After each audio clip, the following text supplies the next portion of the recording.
when I look at politicians, I'm happy for them, but I don't want to be a politician. You don't want to be? No. Why? In fact, if I want to be a politician, I have everything it takes to be a politician. But I don't want to be a You don't want to be president? Something? No, never. It's never crossed your mind to want to run? I feel sad for the president. Oh. Yeah. Why? I feel sad for the president. It's headache. It's pressure. But the work you do, you are the president of the World Miracle Outreach. I'm happy to be the president of World Miracle Outreach. In fact, nobody is going to elect me. I'm not going to be begging anybody for election. I speak my mind, I'm free, and I'm going. I don't need to be careful with what I say because people are not going to be voting for me. I speak the mind of God. As we speak today, look at what the president is going through. Yeah. He has a bill to sign. It's difficult for him. Man, on one side, he's a married man. On one side, he's a father. Yeah. On one side, he's a grandfather. On the natural ways, or traditionally, he's a man of tradition who believes in progression. But because of international politics, he's very much, I don't want to go through that stress at all. His people are pulling him, 33 million people are pulling him, sign the thing. He too knows he was sign the thing. By the tier. So I don't want to be there. And I also don't want to be in that place where when the votes are being counted, my heart is going through palpitation. Now, if you are an NDC MP or minister, and they are counting votes from Manshia, KGTia, and you belong to NDC. But no, you should know. You have to sit up because they know. And if you belong to NPP, and votes are being counted from South Tong, West Tong, East Tong, hey, voter region. So I'm happy with where I am. There's so many young people, and the fact that you're saying you don't want to be president because of the pressure and all that. Do you think that to a large extent young people have also become too disrespectful towards authority with the way they speak up about issues? Bella, it goes without saying that train a child the way of the Lord, and when they grow, they will not depart. We've inculcated a very bad attitude of late in Ghana. That young people don't respect adults. Unfortunately, the adults too don't seem to respect the young people. The politics we do in Ghana is an immature politics, where people think that insulting, the culture of insult, is what makes you a good politician. And I think we need to get that in, that politics is not war. Politics is not fighting. Politics is not undermining people's hard-won reputation. Politics is, you don't like this, I don't like this. We argue and disagree, but we should not forget the fact that we have only one Ghana. We must have a common agenda. What we don't have is a national agenda. And so I'm seeing a lot of young people speak, people who don't even know how to put on their pampers. And then they'll be insulting people who are, and I don't care whether you are NDC or MPP or CPP, an adult is an adult. It's foolishness. Total foolishness. But if this adult has promised me a job, I mean, has promised that they're going to fix unemployment issues and all the other issues, and then they come into power and they're not able to fix it, how do I address it? There are ways to resolve issues. Two mistakes that don't make correction. The truth is that I speak to NDC, I speak to NPP, I speak to the leadership, and I still relate to all of them. Speaking your mind doesn't mean insulting people. I don't see the wisdom in insulting President John Dramani Mahama, former president. I don't see the wisdom in insulting President Nana Addo Dankwa Akufo-Addo. I certainly don't see the wisdom in you insulting Vice President Mahamudu Bawumia. Yes, you might not agree with them, but there's an attitude we have, and the attitude now is that we lose sight of the fact that whatever we do now is a seed. Where's our spirit? And so I really admonish young men and young women, wisen up and don't be used.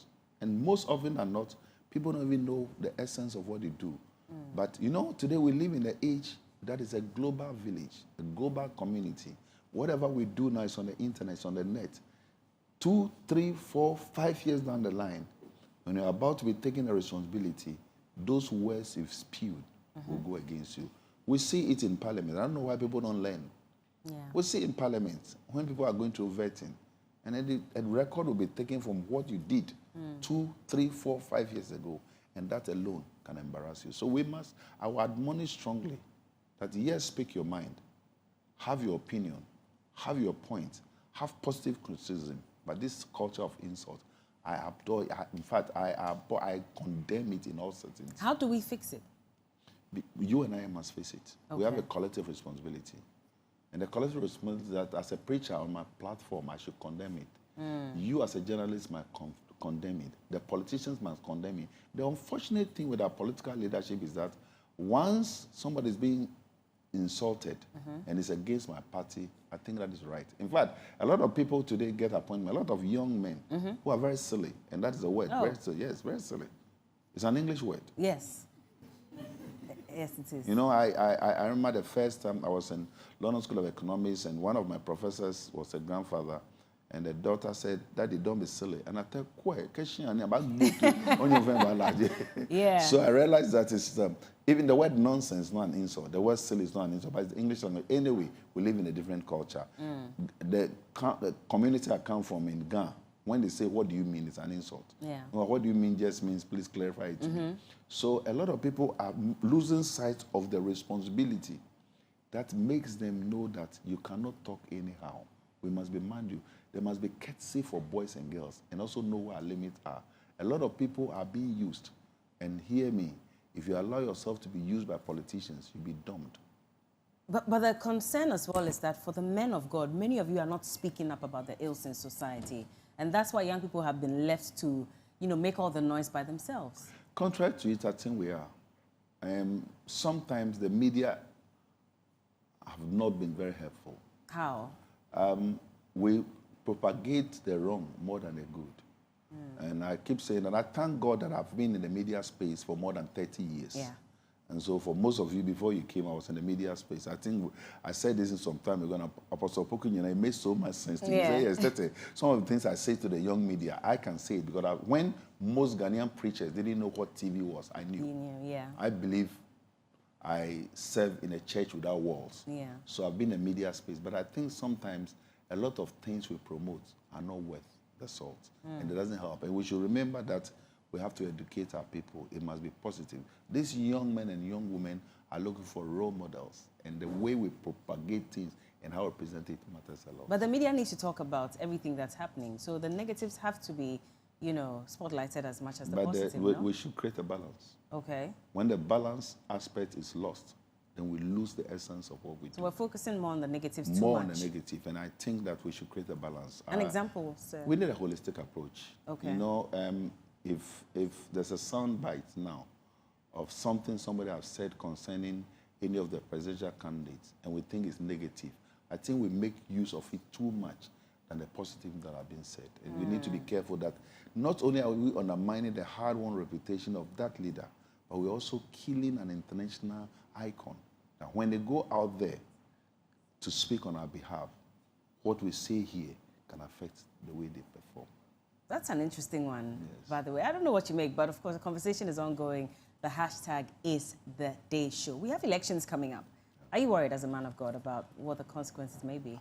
I am very concerned about how we can handle this election. In the past, anybody at all can say anything and they get away with it. Now, Ghanaians are very discerning. Yes. And I think it's a warning that should go to every flag bearer, that Ghanaians are very discerning now. We believe that when a politician says good morning, you have to look at your watch and see whether it is good morning. But most politicians don't also realize that political power is transient. 7 years ago, President Nana was in power and had power. As we speak now, in a few months' time, he will be a former President, yeah. His powers will not be as strong as it is today. The people who work around him, who might have puffed up, you see them in time and realize that Obi and Obia. We've seen it in the days of President Rawlings. Yeah. We've seen it in the days of President Kufuor. We've seen it in the days of President Atta Mills. We've seen the days of President John Mahama. And certainly it will not be different from the days of President Kufuor. So we need to know that we have to be careful with the statement we even make in politics. But beyond that, that election is not war. Election is not manslaughter. Election is not killing somebody and poisoning somebody. Election is not murdering somebody. And certainly election is not destroying somebody's hard-won reputation. Yeah. We should have a transparent and free election before, during, and after. And don't forget that Africa is looking at Ghana. Ghana paved the way through the Big Six in the 50s, 60s, and 70s. And to be honest with you, I think we seem to be losing it. We are losing that pace-setting responsibility we had when Osagyefo Kwame Nkrumah and his team, the group of Big Six, led Ghana to independence. We seem to be losing it. Election in the past 30-something years, since 1992, has been going through. It means that it's not new anymore. Yeah. We are talking about over 30 years in party politics. I think by now, we should show some level of decorum and maturity. Yeah. And that I'm not seeing, and that's what I'm very concerned about. The template language, whether written or spoken language, what we do, we should think first of almost about Ghana before we think about ourselves. And I keep saying this and again. It doesn't matter how long you become an MP. One day you go. Yes. Yiti Mensah is gone. Agban Gbagbe is no more an MP. He's a Speaker of Parliament. In fact, he had gone. Yeah. Che Mensah Bonso is gone. So it means one day you too, you go. So be very careful that you leave a better footprint. And what we say is very important. Even a caution to the pastors that what we preach is very important. During this period? Yes. I am totally against pastors who will stand on their pulpit and declare who is going to become a president. What if it's a prophecy from God? Sometimes we miss it. How? We've heard so many people said, God said, and God didn't say anything. Hey. By the fruit we shall know them. No, I'm a preacher. I believe in prophecies. In fact, I was very upset when the IGP stated that there shouldn't be prophets. And I said, a nation without prophets is doomed. It should be policing armed robbers, not pastors and prophets. It should be telling us on 31st December how we should be very mindful of highway robbery and people who break into the house when we're in there all night. You shouldn't police it. This is my stand. Okay. And I thought, I did not mince words at all about that. But having said that, we must be careful how we even use words in the name of the Lord. It undermines the dignity of the church. It makes people speak ill of the church, and the church must be above reproach.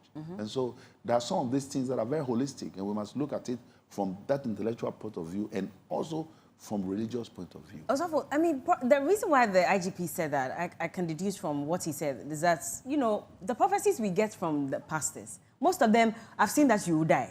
I've seen that this witch is after you. It's always the negativity. You know, it's never really about, I've seen that you have $1 million in your account. Go and grab it. Maybe if they were saying that, I mean, it would be great. But I can predict you will die on June 5th, 2072 or something. Bella, it's a little scary. We don't throw the bad water and the baby away. Okay. We have to be very holistic in this approach. You and I, as we sit here, including my young men and women here, knows 1, 2, 3, 4, 5, 6, 7, 8 people who prophesy in Ghana. Yeah. We know them. So why don't you say Bella, Lawrence, Hilda, Mensah, Aji, sit down, let's talk. And that will create a balanced situation. But when we give a blanket statement like that, we also make no room for people who genuinely have word from God. There are people who are very genuine. There are people who are not seeking attention. Of course. But the question is that don't we have bad notes in the police? Don't we have bad notes in journalism? Don't we have bad notes in judges? Don't we have bad notes in politicians? In fact, we have bad notes there more than the Christianity. Don't you have police people who still today are collecting bribes? Don't you have senior police people who we thought we could trust, but we just realized that they are not trustworthy? So in every sphere of life, you have the good, the bad, and ugly. What I'm saying is that people's hard-won reputation should not be thrown away. And that is where I came from, that we don't throw the bad water and the baby away. When we do that, it doesn't show that we appreciate what the church is doing. The truth is that, Bella, but for the church of Ghana, Ghana would have been doomed.